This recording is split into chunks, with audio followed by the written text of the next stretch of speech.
All right, welcome everyone to this month's virtual growth forum. Hygiene meetings that are not a waste of time.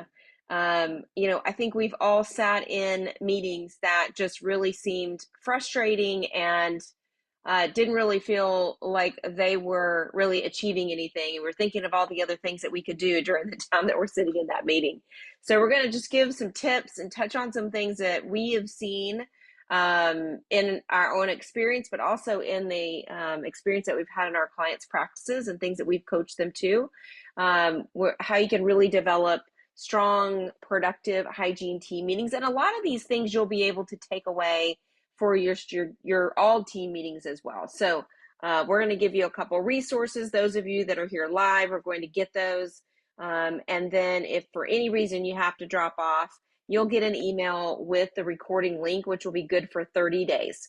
So let's go ahead and jump right into it. All right, so here's our agenda for this evening. As always, we love to respect your time and get you in and out, typically in about an hour. We will happily stay later than that if there are a lot of questions going and want to support you in that, but just want to give you an idea of what to expect.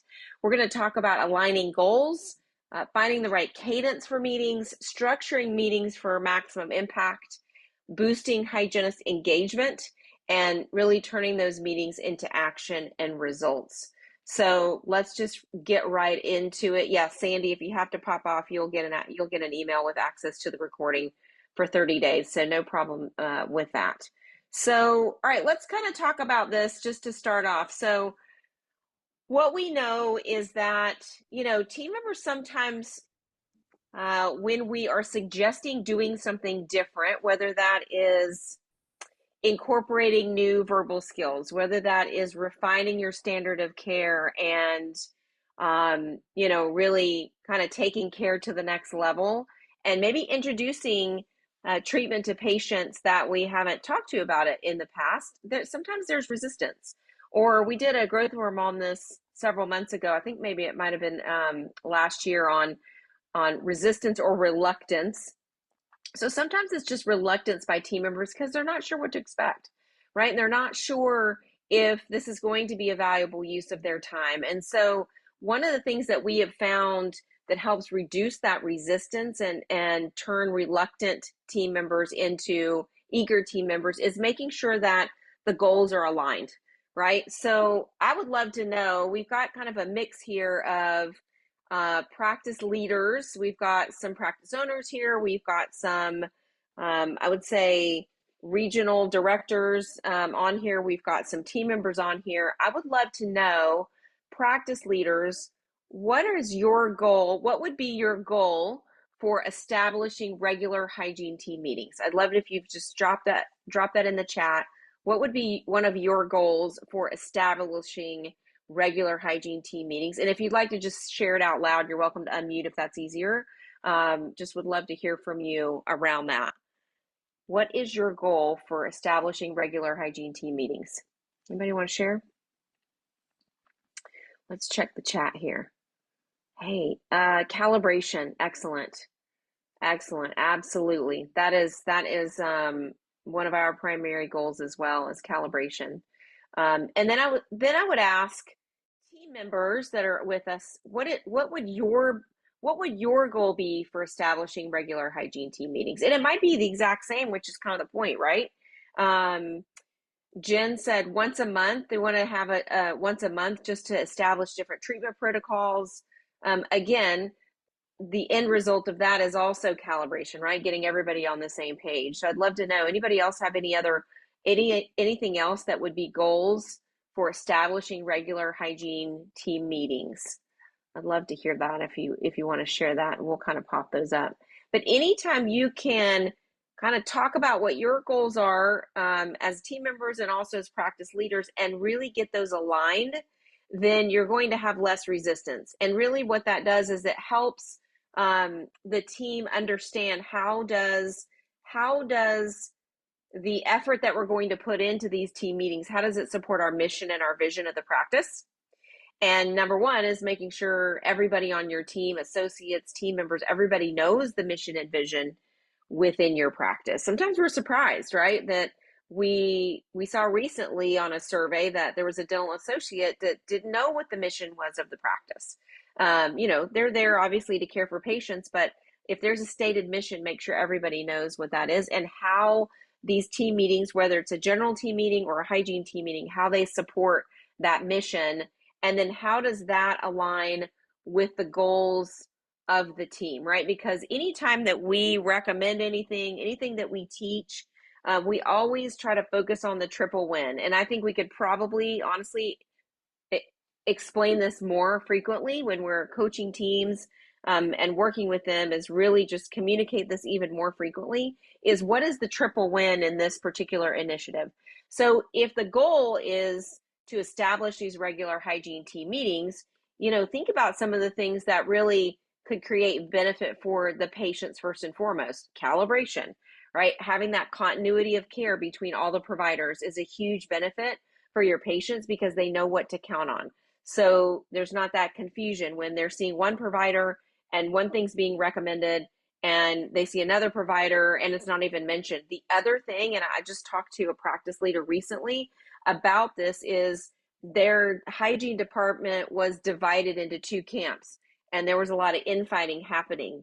And he's asking me how to overcome that. And I said, you know what, honestly, that's a leadership issue, is really finding out where are the differences. And as we talked through it for a while, it was in the standard of care. One set of hygienists had one standard of care, they had different thresholds for when they would propose treatment to a patient than the other set of hygienists. And they're in the same practice, but they have two different standards of care, and that does not create continuity of care for the patients. So, they would move patients around because they don't want to end up with the patient that, had untreated periodontal disease because the other set of hygienists in the practice weren't recommending treatment. Like even explaining it, it sounds chaotic. Imagine how it would feel right to the team and to the patients. So first and foremost, having regular meetings creates an opportunity to calibrate and have that continuity of care for patients. In addition, it allows you time to focus on your services. For one example, right? How do you add new services to the hygiene service mix if you never have time to agree on what to add and how to do it? It tends to just be done kind of haphazardly. And again, some of the hygienists will adopt the new service and some won't. So that is a huge benefit to patients because you're obviously going to add services that are going to be beneficial. Now, how does this benefit the providers, the hygienists themselves, right? Knowing that they're all on the same page gives us all a lot of comfort, right? It gives you that comfort, helps you know and have that confidence between you and your other hygienists on the team. And then obviously for the practice, when everybody's calibrated and everyone has clear standards of care, then it just elevates the level of service that's being provided. You get better reviews from patients and the hygiene team is typically more productive. So you always want to focus on that triple win. And even if it's not explicitly stated, just always making sure that you're aware of that when you're developing concepts or topics for these team meetings. It takes an investment, right? And right off the bat, it's going to be investment in time and it's going to be an investment in money from the practice owners, because when you carve out and you dedicate time to meetings, it's not productive time. But I'm going to show you in a minute how it can really create a huge ROI. So really that triple win concept that we were talking about is it always can result in healthier patients, empowered, engaged team members, and a profitable practice. So we just always like to use that as a guiding light for everything that we're suggesting and coaching our clients and our teams to do, and everything that we're recommending as well, as clinicians. So just keep that in mind, that triple win. So let's talk a little bit about that return on investment, because it has to create, again, a return for the patients, the providers, and for the practice. So let's look at this just for a minute, because one of the, I would say, obstacles that we hear from time to time from teams that don't want to implement regular team meetings or regular hygiene meetings is that, hey, it's taking away productive time in the practice. So let's look at that, because that's true to a certain extent. But if we are investing that time and we're investing the revenue that we would have had there been a patient in that time. We want to see a really strong return on that. So we recommend that these team meetings or hygiene team meetings be done at some time other than lunchtime. You can have it adjacent to a lunchtime, but think about it. If it's at 1 o'clock on a Wednesday, somebody's always going to be running behind, and somebody's going to be kind of rushing in, and then they're going to put their lunch in the microwave and they're going to sit down. Now all of a sudden you're 10-15 minutes into your meeting time. So we suggest that it either be at the beginning of the day before the first patients come in, or it can be adjacent to lunch, if you want to do it that way, or adjacent to the end of the day. End of the day, everybody's typically ready to go home. So we typically recommend having it adjacent to either lunch or before the first patients start. So either you start the day a little bit later, or maybe you have lunch at 1 o'clock and your meeting starts at from 1:30 to 3 or something like that, right? Or you have lunch from 1 to 2 and the meeting's 2 to 3. But either way, when we're reserving that time, we are taking away that patient care time. So let's look at the impact of this. So let's assume that we're talking about a practice that has 4 hygienists, and we're just looking at the hygiene production piece here, just for simplicity, right? So we're just creating an example here. I'm sure there's lots of different details that can go into this, but we're just looking at an example here. So if in that 1 hour, the hygienists were able to produce $200, right? Propy and bite wings, and there's 4 hygienists. So in that 1 hour per month, they are sacrificing $200 production per hygienist. So 200 times 4 is $800 per month in hygiene production. And then if you multiply that out times 12 months, because we're going to have these meetings every month religiously, that's about $9,600 in lost production.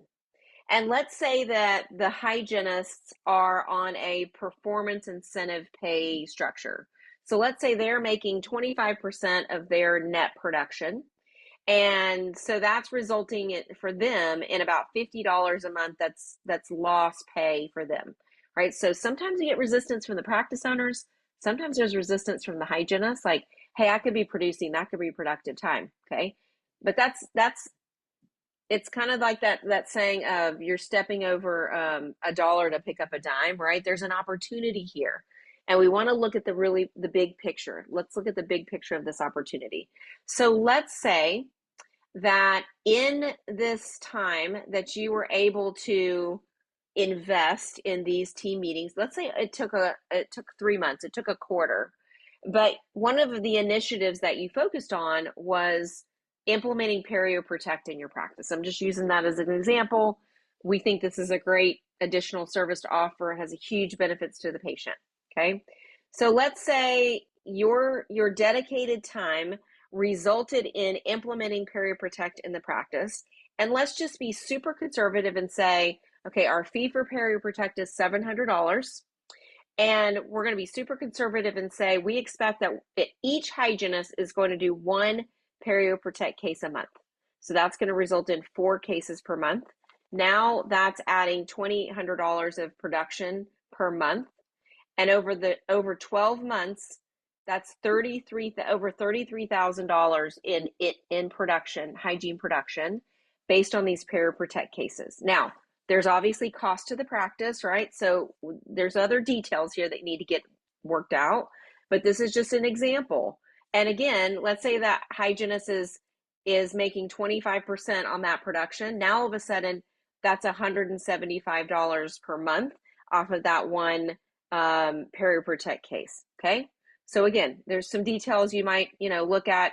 Hey, the hygienist is actually going to get paid that incentive pay on the production amount after the cost of the product is taken out, because it's a significant cost from Perio Protect. But in general, what you see here is this is over a 3x return on the investment and the time that was spent.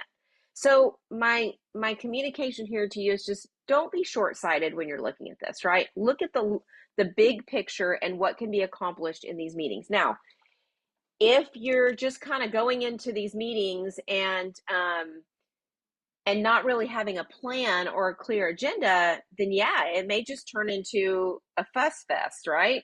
I mean, we can have another term trying to keep it, keep it clean here, but it could just turn into a fuss fest where nothing really gets accomplished. It's just everybody's complaining about things. And and so having an agenda can really help you manage some of that while getting some of those things handled and really creating those solutions. So, growth doesn't just happen. You've really got to invest that time in having that dedicated time to really plan and execute on that growth that you're looking at. All right, so I just want to kind of stop here and see if there are any questions. I'm going to keep going, but Driani, if you see any questions pop in, like please come on and interrupt me, and we'll go back to those. All right, so now let's talk a little bit about cadence. So cadence is really how frequently are we having these meetings. So here's what I would say is make a commitment to make it a priority and get it on the schedule and stick to it. Don't schedule it and then cancel. Like, how do you feel about patients that cancel on you over and over, right? How does that make us feel? It's super frustrating. We feel like they're flakes, right? They're not committed to their health. They're not committed to you. So, how would it make you feel if you said, hey, we've got all these team meetings on the schedule, but we keep deleting them and scheduling over them? And usually it is an office manager or a practice owner that does that, right? Because nobody else typically has the authority to cancel those team meetings. So just remember that, right? How do we feel when patients cancel on us over and over? If we do that with our team meetings, then the team is just going to not feel the value in those. And they're not going to really look forward to them or plan for them because they keep disappearing. So, so really commit to that and communicate it to the whole team. Say, hey, I really want to invest in this. And so we're going to put these team meetings on the calendar once a month, once a quarter, whatever it might be. And we're going to stick to this. And we're going to make sure we have a plan for how we're moving through these meetings. So I would suggest and please, I would say at a minimum, have a hygiene team meeting quarterly at a minimum. This might be appropriate if you have a smaller team, if it's easier to have conversations on the fly because maybe you've got two hygienists in the practice. Maybe you've had a lot of very active initiatives recently, like you've really been driving. Maybe you've been in, IH coaching and you've made a lot of changes and a lot of improvement, and you want to just have some stability for a while. And you feel like the team is following the standards, you just want to stay the course, then maybe quarterly is plenty. Just have a quarterly. Maybe you need a little bit more time. Maybe once a quarter you have 2 hours that you have a hygiene team meeting. Monthly is really nice when you have some initiatives that you really are looking at driving things forward. Maybe you're looking at expanding your hygiene service mix. And I will tell you a little side note is, in today's world, in our industry, when we're looking at how do we make hygiene productive, right? Hygiene wages have gone up, insurance reimbursements have gone down. Like, how do we keep hygiene productive? If all you're doing is Prophy and Bite Wings, it's very, very difficult to have a profitable hygiene department in that model. So maybe one of your initiatives is, hey, we really want to start researching and incorporating some additional services for our patients because A, we feel like it'll help them, stay healthy longer. B, it'll help us be more productive and profitable. And it creates interest, right? A Prophy and Bite Wings over and over and over is boring. And so it creates interest and it really helps us use our critical thinking skills. So if that's the case, I would suggest monthly meetings so you keep things on track and moving along. If you have a larger hygiene team, if you have a larger hygiene team, then I would suggest monthly because you're going to have a lot more topics and things that are coming up. And you can always start one way or the other, and then you can adjust, right? You can say, hey, let's do these quarterly meetings once or twice, and let's see, do we feel like we have enough content to have a monthly meeting? But I always love it when I'm talking with clients and they say, hey, we have once a quarter. We actually have a whole day reserved for our full team meetings. And you can certainly plug in hygiene pieces into that. So I just really love it. I'm always impressed when I see that. And I will tell you that those teams implement a lot of positive change in their practice and see growth because they have invested in that time. All right. Let's see. Any questions? Just drop those in the chat if you have any of those questions. So let's talk about the structure of these team meetings. Now, if any of you are working in an organization that utilizes EOS, and if you are, you'll know what I'm talking about. And if you're not, EOS is a business operating system. It's called the Entrepreneurial Operating System, and it's based on a book called Traction by Gino Wickman. And so for those of you that are running that in your organizations, we run on that at Inspired Hygiene. This might look a little bit familiar to you. So just make sure that you have a really set agenda and you have somebody that is the timer, right? Somebody that's helping you stay on track. And it doesn't mean that at 5 minutes, like they get all militant and say, hey, everybody has to stop talking now, but just say, hey, we've run over our 5 minutes. Let's give ourselves a couple more minutes because we're really on a roll sharing all this great news. So sharing good news just right off the bat just sets a tone for the meeting, right? It's positive. What do we have to celebrate? Whose life did we impact, right? Did you have a patient that had severe dental anxiety and now they really look forward to coming to the dentist? Did you have a patient that you had them go through periotherapy and you utilized some type of adjunctive therapy with that as well? And now all of a sudden they have no more bleeding and they're controlling their diabetes much better. Like, we hear these things in the operatory all the time, but often they're not shared. So it really is encouraging to one another to share, what do you have to celebrate? Whose life did we impact? You know, what do we want to really share and have some good news, okay? So typically about 5 minutes for that. 5 minutes to review your quarterly projects. So even if you're having monthly meetings, it's helpful to have some projects that you're working on in the quarter. It could be something as simple as making sure that all the intraoral cameras are working properly. Or it could be making sure, or it could be ordering intraoral cameras for hygiene and making sure they all get installed. Everybody knows how to use them, and we have a process and we're using them, you know, multiple times a day. That could be your quarterly project. And so I would just set 2 to 3 projects for the quarter, no more than that. And then this is 5 minutes to say, are we on track with this or are we off track? Like, are we moving in the right direction with this project? And if you're off track, don't discuss it right then. You're going to drop it down to this issues list. We'll get to that in a second, okay? So 5 minutes reviewing those. And then the hygiene department review, like where are we? You know, how did we do last month? Did we have production goals? Did we have some procedures that we were promoting? How did we do with that? Are we on track or off track with those goals as well?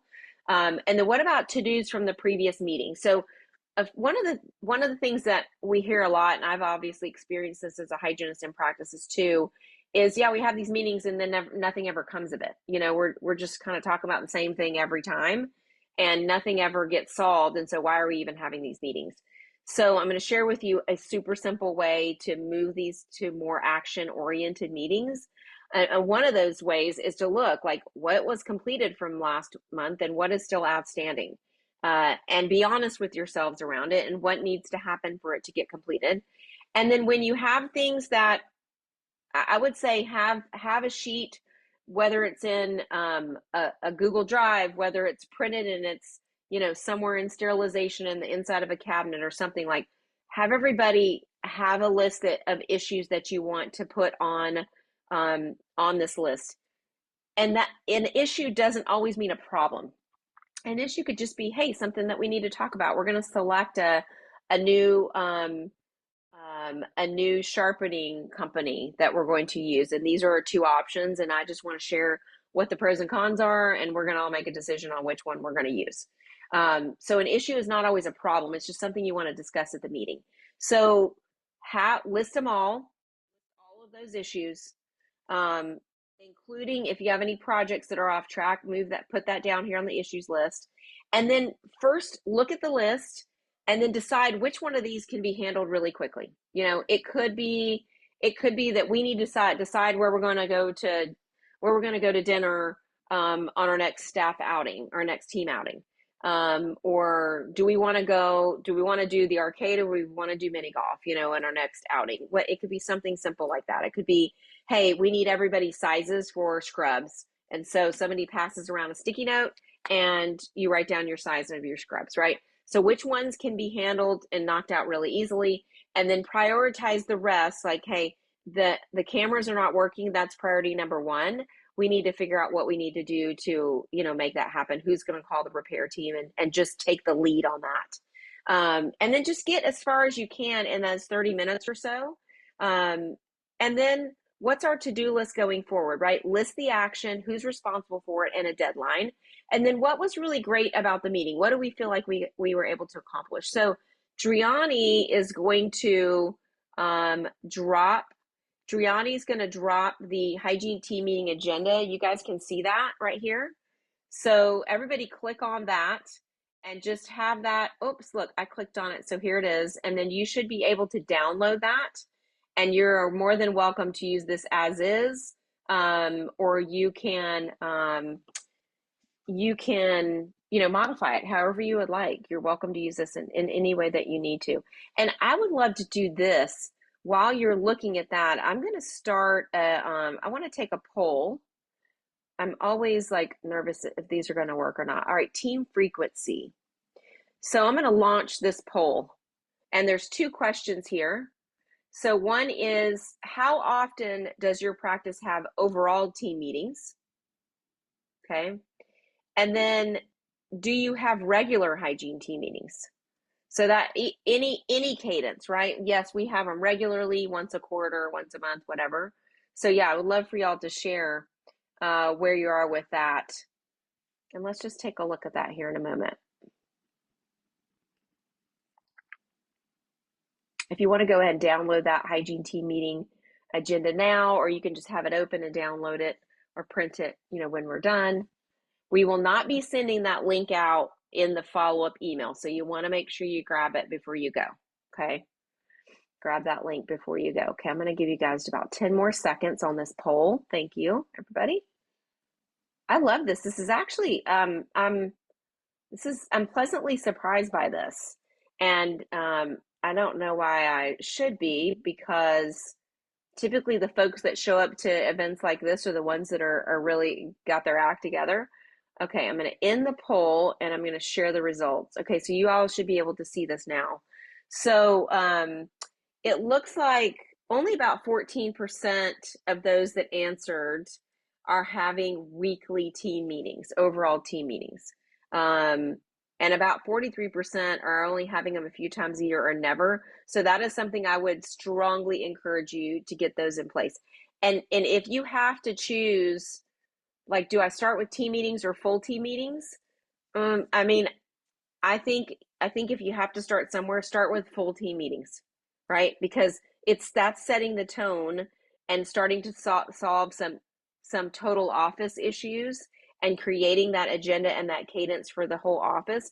Then you can incorporate those hygiene team meetings. But if you're having hygiene team meetings regularly, but you're not having full team meetings, sometimes that creates frustration because the whole team's not on the same page, right? They don't understand what you're trying to accomplish. So creating that structure is really helpful.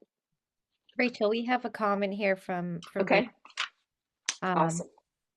So this format takes a few meetings to get the rhythm going because EOS is a stiff form, important to keep it light and open for encouragement, because you might be the only one talking, which isn't the intent. Yeah, good point. Thank you for sharing that. It does take some time, and it can be, but you can lighten it up. We use this on our team meetings, and we have a really good time. In fact, we have to sometimes kind of shut ourselves down on the good news because we find that we're going too long.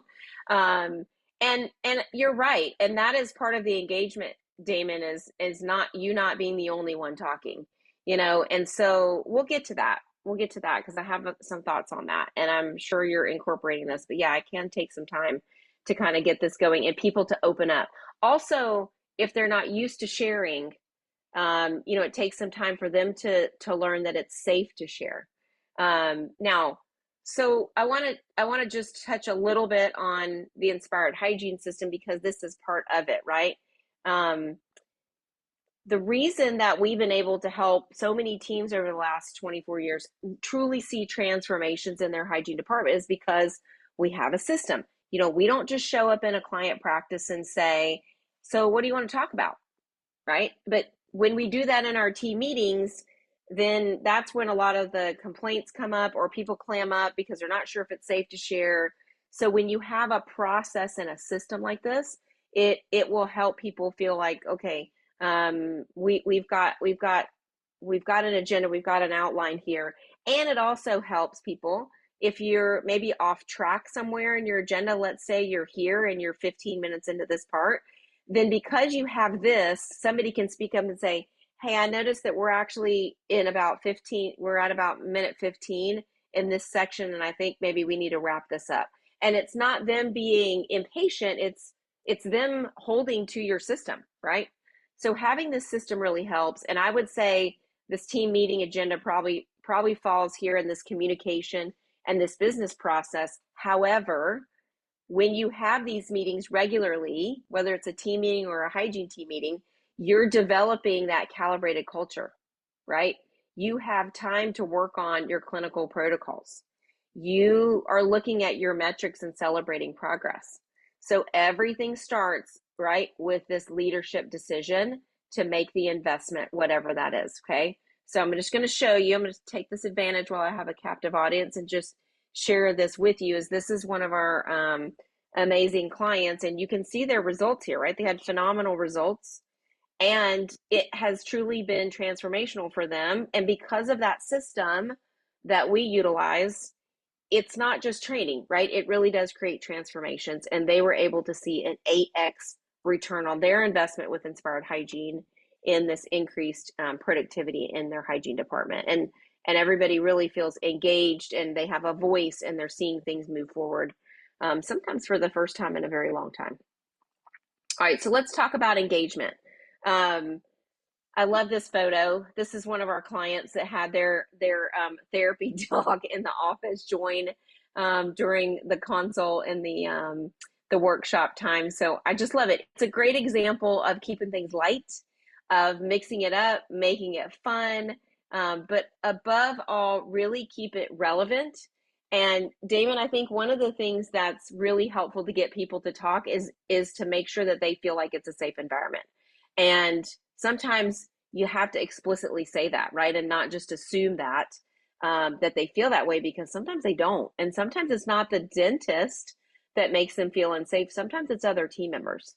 So that's really, really important. I'm going to share with you a couple examples or some thoughts on that here in just a minute. And then just always make sure it's solution oriented. Like, how are we going to solve this issue? If we have an issue that is a problem, what are at least one step that we can take to get towards a solution? We might not solve the whole thing in today's meeting, but how can we get closer there? So keeping it relevant, and also keeping it not necessarily a lecture, right? Like one person talking, like you said. You can see in these examples is there might be an event, a team meeting where they're doing perioprobing calibration. This is one of the things that we do every time with our clients to make sure that everyone is calibrated in that particular exercise, that particular piece of our work. And not just in the angling of the probe, but the interpretation of what are we reading here and how are we communicating this to patients. So this is really relevant. Maybe you have a time during a hygiene team meeting where you take half of that and you're going into the operatory to really work on maybe that hygiene doctor handoff. Maybe that whole 30 minutes is working on that handoff. Or maybe you identify that that's something that you want to work on in the meeting, and then you set aside additional time to do like an in-service, right? To really have some calibration time to work through it, to get clear on what doctor wants to hear and ask those questions. So sometimes that team meeting agenda can open up areas that we really need to work on. Like, let's say somebody says, hey, we got an issue with our radiographs. I'm just noticing in a lot of our radiographs, and I listened to this webinar with Inspired Hygiene, and we need to be able to see bone level on all of our bite wings. And I'm just not seeing that lately. So I know we can't solve that today in this meeting, but I'd like to find a date where we can set aside an hour or two that we can look at, we can get in the ops and we can practice, we can look at doing verticals, and we can just really kind of refine our standards on this and agree to how we're going to do x-rays going forward. Look at your next level goals, track your progress, and really sit down together and make some meaningful, have some meaningful conversations. So for sure, keeping it relevant, keeping it interactive is a key to engagement, because everybody feels like then it's a really good use of time. If you haven't come across this term, psychological safety, it is a kind of a buzzword over the last couple years, and it is so incredibly relevant to the dental team. Amy Edmondson has a really great TED Talk where she shares this, and she uses some real life examples from some research that she's done. She's from Harvard Business School, and it's really interesting, and you will see how it applies to dentistry. I'm just get on YouTube and search up a couple different things.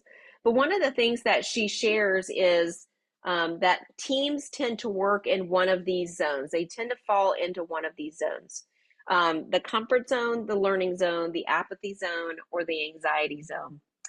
And we were working with a new client recently, and there we do team surveys every time we work with a new client, because we want to hear what the team feels like is working really well. We want to hear what the team feels like needs help, needs work, and it doesn't necessarily just have to be in the hygiene department. Like, we want to see what their goals are so that we can align those goals and help everybody feel like they are heard, and that the work that we're doing with their team is moving them all towards their mutual and aligned goals, okay? But what we discovered when we saw the surveys with this particular team is they were living in the anxiety zone. And the anxiety zone is where there's high accountability. So the leaders are constantly correcting the team, sometimes in front of patients. They are telling the team that they're not doing things correctly. They have inconsistent expectations from the different leaders on the team. And yet the team doesn't feel safe to go to the leaders and say, hey, this is happening, and can we work on this? Because it's really creating a lot of anxiety. So that the psychological safety in that situation was low. We saw that on the surveys, but the accountability was very high. We also saw that on the surveys. And so they're living here. And this is not a place where problems can get solved in a respectful, successful manner. It is not a place where new initiatives can really be adopted and embraced, and the team can really thrive in that, right? Because they just don't feel safe. They don't feel safe bringing up suggestions. And psychological safety in a nutshell is being able to share on the team mistakes that have been made, suggestions for improvement, and ask hard questions. Being able to do all of that without fear of retribution, without fear of repercussions, or also fear of being talked about. And this doesn't always. It's not just the leaders. Sometimes the leaders don't feel safe. So this psychological safety should create an environment of safety for everyone on the team. Now, that doesn't mean that I can make mistakes and there's not going to be any consequences, right? That would be the apathy zone. Is there's no accountability, nobody's really paying attention to anything, but nobody really wants to talk about it. No one's bringing it to the forefront that there are no perio charts happening, right? No one's just talking about it. So that's the apathy zone. The comfort zone is when I can talk about anything, I can tell everybody all the mistakes I made, and there's no consequences or accountability. That doesn't help anybody either, right?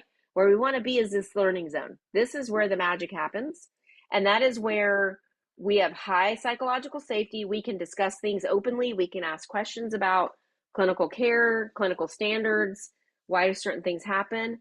But we also know that we're responsible for delivering on the mission of this practice, right? And we're responsible for high level care for our patients. And we take pride in that. We take pride in that. So that's another, I think, obstacle sometimes that we don't think about in these team meetings, when team members don't feel safe to share things, or when they don't feel safe even talking, that you can feel like it's a one-way street.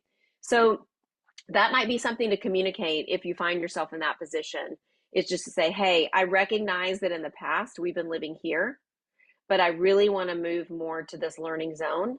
And it's going to take some time. There's going to need to be some changes in behavior with all of us. And here's what that's going to look like from me. Like if you're the leader, like be vulnerable, be the first one to step out and say, I'm willing to take responsibility for maybe this not feeling like a safe place, to share things. And I'm really going to work on listening and taking those suggestions to heart, right? And moving more into this learning zone. But that definitely is a huge block, that folks sometimes see. Um, Please, I'd love to hear your thoughts on that. If you've experienced that, has anybody ever been, um, had the good fortune of working on a team that's in the learning zone? Um, I will say, and I mean, was just in there for a short period of time, but one of our attendees here tonight was is in a practice that, I had the privilege of being in last week and working with them. And there's no practice is perfect, but everybody was very open. Everybody was really ready to ask questions, and nobody that I could see acted frustrated or anything when folks were asking questions. I felt like they were absolutely in the learning zone, and it's just so refreshing and great to see that. So would love to hear just any of y'all's experience with that, or even if you've been in a situation of being in the anxiety zone. The other thing that's great is to share wins. This is just an example of how we share this from time to time with clients is, share wins, share with your team, what is working well. This is data from Dental Intel.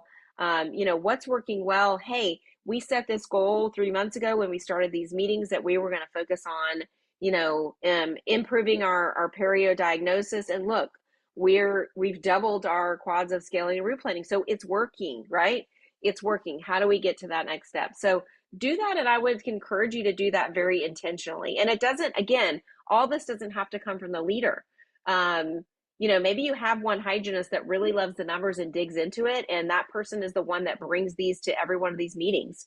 Like, how are we doing on this, and what do we really want to celebrate? And then come up with an action plan at every meeting.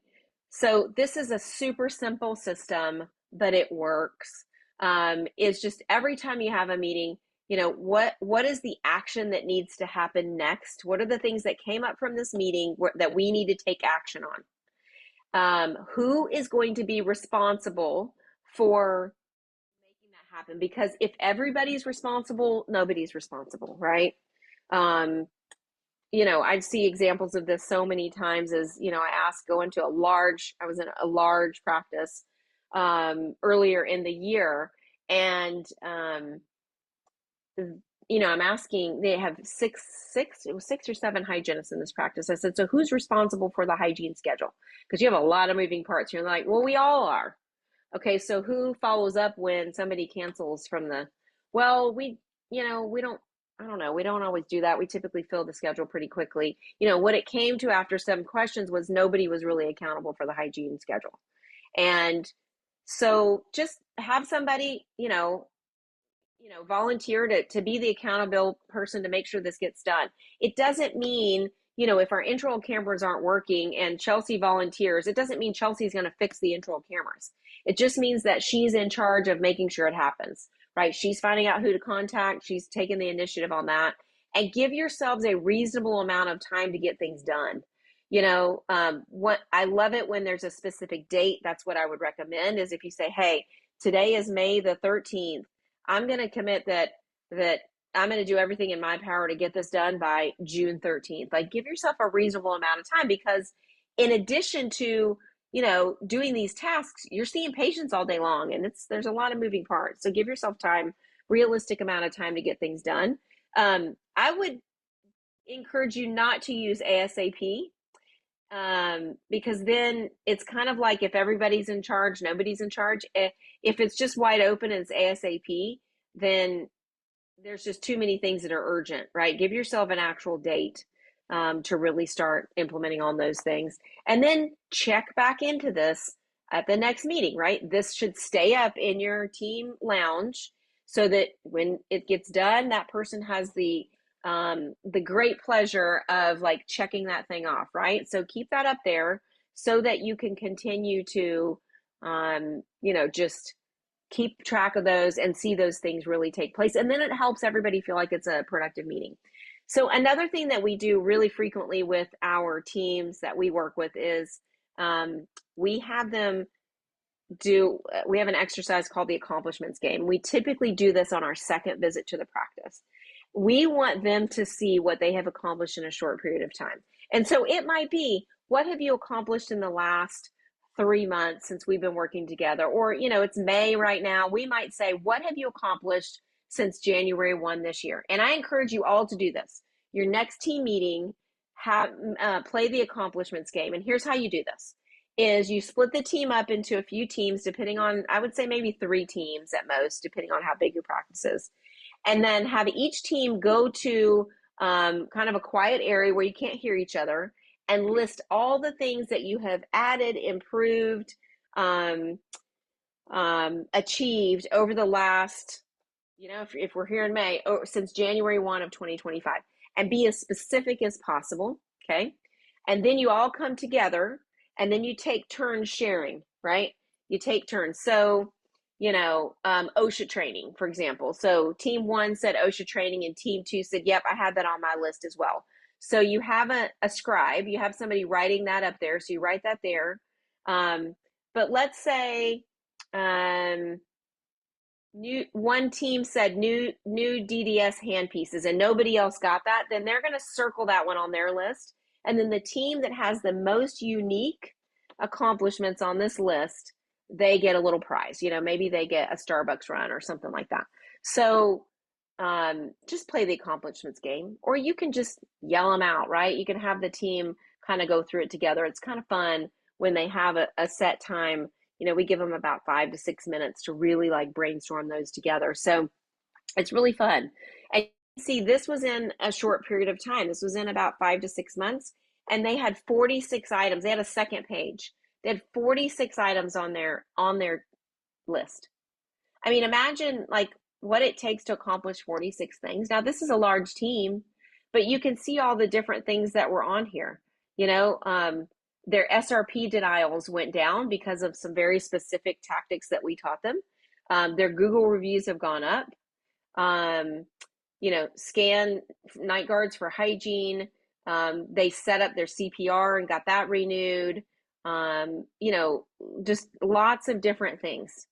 Lots of different things. Hygiene is texting patients to fill the schedule. So all of these different things were based on agreements and actions that they took. So just really celebrate that and acknowledge that.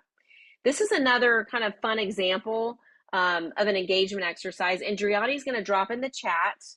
She's going to drop in the chat another download resource for you, which is a list of 5 engagement exercises that are fun to use with your team, just to kind of break the ice and just kind of get things going.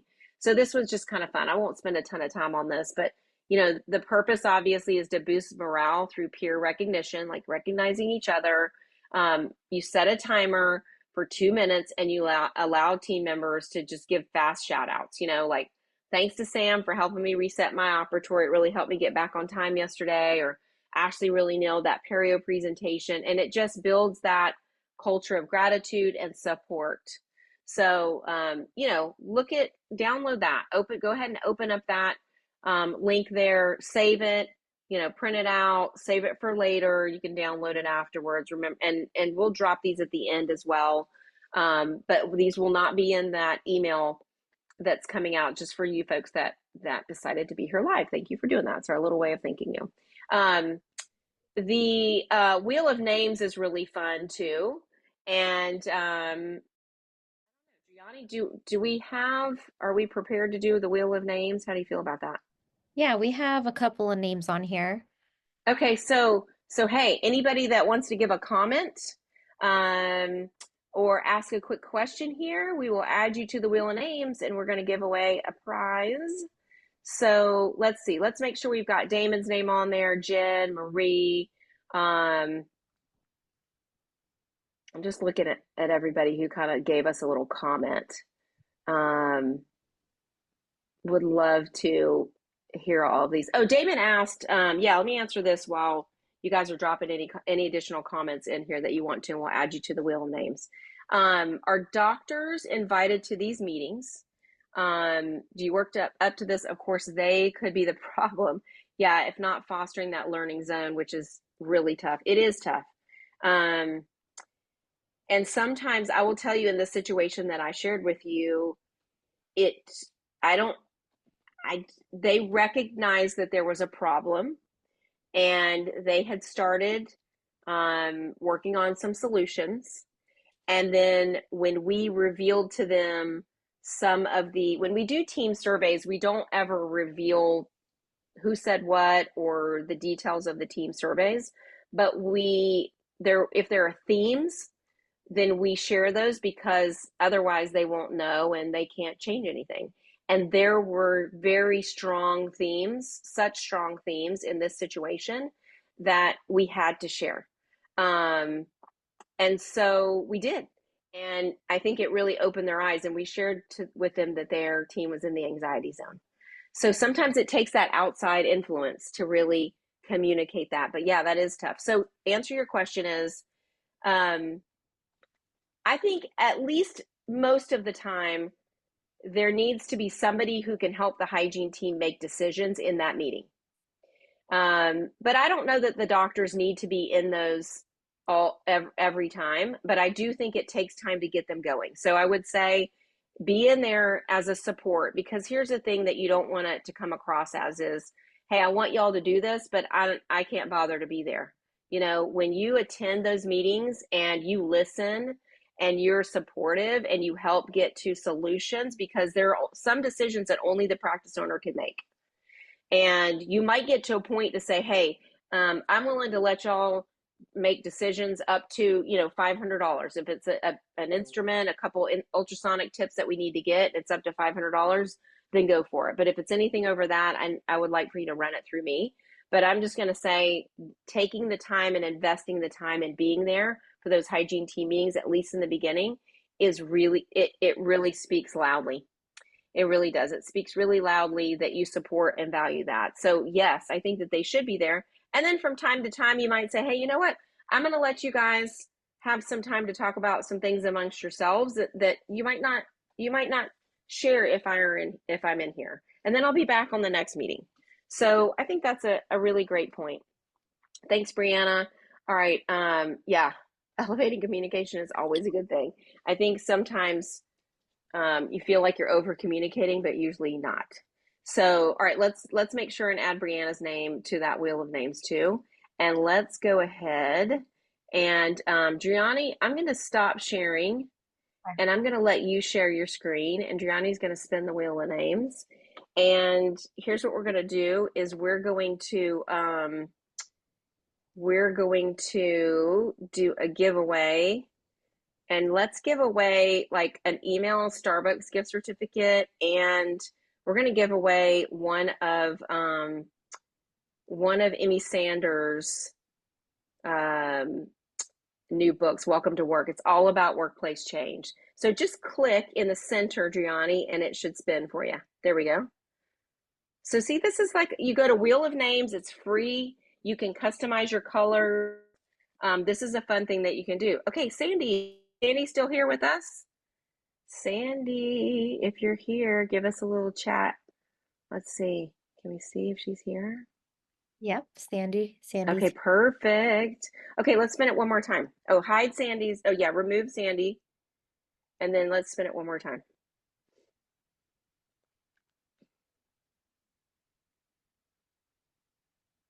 Okay. Oh, man.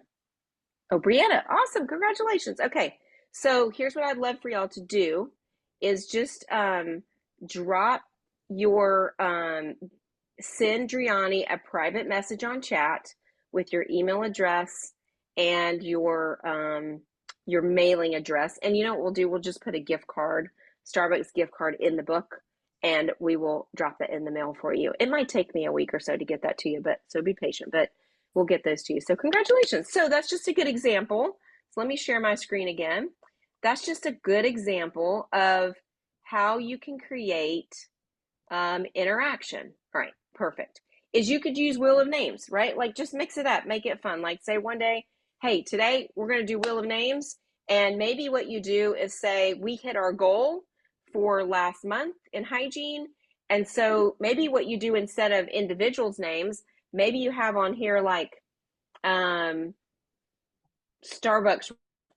Maybe on here you have like Sephora gift cards, and it could be like a $10 Amazon card or something like that. And maybe you have like four different things on here and you spin the wheel, and then everybody in the hygiene team gets whatever that is, right? Everybody gets a $20 Starbucks card, or everybody gets a Starbucks run, or something fun. Just get creative, get you know make it fun, and just acknowledge each other every once in a while. Or what you could do is, let's say got three different hygiene services that you want to incorporate over the next quarter, and you can't really decide which one, put them on the wheel of names, right? Like maybe you have Perio Protect, Perio DT, Oracare, and Zoom Delivered, right? You got these four different services that you think are really great. They're awesome, and we can't decide which one to start first, so we're just gonna randomly select, and we're gonna go with it. So just make it fun. Just an example. And then I use this picture all the time because I just love this team, and they're a perfect example. This is a team at 30A Smiles, of just taking action and accomplishing a ton. And you can see they love just kind of celebrating their accomplishments and posing with their little a list there. So do that, like make it fun, and really get the team in, really acknowledging each other, because it takes everyone on this team right here, right, was involved in all of these accomplishments. It's not one person. It's not just hygiene, right? It really takes everybody working together. So I love this quote. You can have everything in life you want if you will just help other people get what they want. So when you're really looking at aligning those goals for these team meetings, like figure out what practice leaders, figure out what your team wants, right? What do they want to accomplish out of these meetings? What are their goals for themselves in your practice? And same thing for team. If you're coming to your doctors, right, we want to have hygiene team meetings. We understand this is going to take some amount of productive time, but here are our goals, right, is to incorporate additional services and really boost our productivity and get a really strong ROI from that. So, Driani, can you drop those two links for those two resources again? Can you drop those in the chat, please? I want to just also share with y'all, I would love to chat with you. Some of you I have chatted with, but love would chat with you, do a discovery meeting, share some of your hygiene data with us. We'd just be happy. I'd be happy to give you my thoughts, share how we can help, where I see opportunity, and help you be able to get a really amazing result like this team did here, with a 7x return on their investment in their coaching with inspired hygiene. So would love to just hear from you. So Driani will also drop a link in the chat to the schedule a discovery meeting. And then she's going to also drop the two links to those two resources again. And let's just open it up for any questions. Would love to hear any questions that y'all have or any comments. Thank y'all for sharing and for being here tonight. Really appreciate it. Jen said, I have a hygiene team of 11. As the lead, it is my responsibility to take issues back to the doctors to discuss and solve, then discuss with the hygiene team the problems discussed. So you're kind of the one that's communicating all of that. And I would still say, even in that situation, it's great to have periodically, I'm assuming you have multiple doctors in your practice, and maybe having one doctor that really is the driver and hygiene is responsible for that. Have them come to those hygiene meetings periodically, and say, hey, just want to thank y'all for doing this, for your initiatives. Here's what we've been able to accomplish because of this. And just want you to know that we really value your time and value you. Like, just have them show up every once in a while. A little bit goes a long way. But yeah, would love to just know how we can further support y'all. We'll hang out here for a few more minutes if you have any questions. Thank you so much.